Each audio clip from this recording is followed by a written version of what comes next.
Today we are going to explore malignant hyperthermia, the rare but dangerous condition that can turn an otherwise smooth anesthetic into a high-stakes emergency. We will follow a real case, explain the science in detail, learn to recognize the warning signs, run through the exact treatment sequence, and talk about how to prevent this crisis altogether. Along the way, I will keep the mood light enough to help you remember, but the information will be serious enough to save lives. Imagine you are in the operating theater with a healthy young patient. The induction is smooth, the surgery is about to begin, and you are mentally planning your coffee break. Then, the capnograph display starts climbing as if it is trying to escape the screen. The patient's heart rate increases dramatically, the jaw muscles feel like a frozen steel clamp, and your arterial blood gas machine politely tells you the pH is low and potassium is high.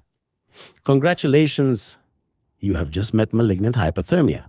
Our goals today are to sharpen your ability to recognize malignant hyperthermia early, to help you act rapidly and correctly in a crisis, to ensure you can safely anesthetize susceptible patients, and to guide you on what to do after the danger has passed. What is malignant hyperthermia?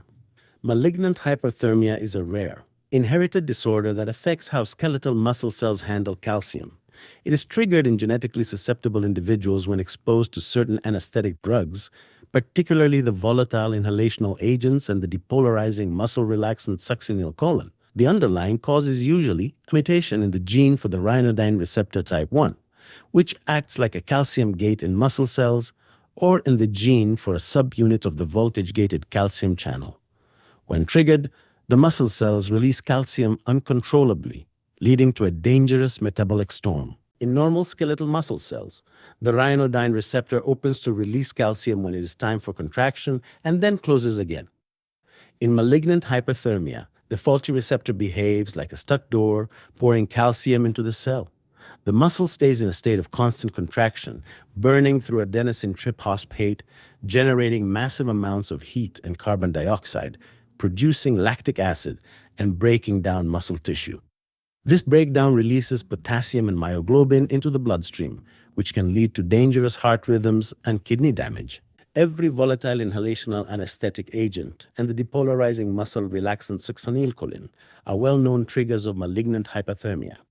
On the other hand, total intravenous anesthesia, opioids, benzodiazepines, nitrous oxide, local anesthetics, and non-depolarizing muscle relaxants are safe to use in susceptible patients. The earliest and most reliable warning is a sudden rise in exhaled carbon dioxide that does not improve when you increase ventilation. This is often accompanied by a rapid heart rate and muscle rigidity, particularly after giving succinylcholine. If you wait for the core temperature to rise before acting, you are already late. Treat on suspicion. Other emergencies can look similar, but the combination of rigidity, rising carbon dioxide, and acidosis in the middle of anesthesia should make you think malignant hyperthermia first. Machine faults, sepsis, anaphylaxis, thyroid storm, and neuroleptic malignant syndrome are important to consider, but never delay treatment while you investigate. Once you suspect malignant hyperthermia, stop all volatile agents and succinylcholine immediately. Call for help. You will need it. Administer intravenous Dantrolene as fast as possible. Ventilate the patient with 100% oxygen, cool them aggressively, and correct metabolic derangements. Every minute counts. Dantrolene works by closing the faulty calcium channel in skeletal muscle. The initial dose is 2.5 milligrams per kilogram, repeated every 5 minutes until you see improvement in carbon dioxide, heart rate, and rigidity. You must have enough in stock to treat a large adult. And remember, do not mix it with calcium channel blockers. That combination can be deadly. If you know your patient is susceptible, prepare your machine ahead of time. Either flush it for a prolonged period at high fresh gas flows and replace the absorbent, or use activated charcoal filters, which can make the circuit safe within minutes.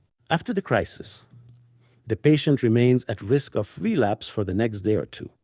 Continue Dantrolene. Monitor closely in an intensive care unit and watch for signs of muscle breakdown, kidney injury, or recurrent acidosis. Every confirmed case of malignant hyperthermia should be investigated with a contracture test or genetic testing. The patient should receive clear documentation, and family members should be informed about the possibility of genetic susceptibility. Preparedness saves lives.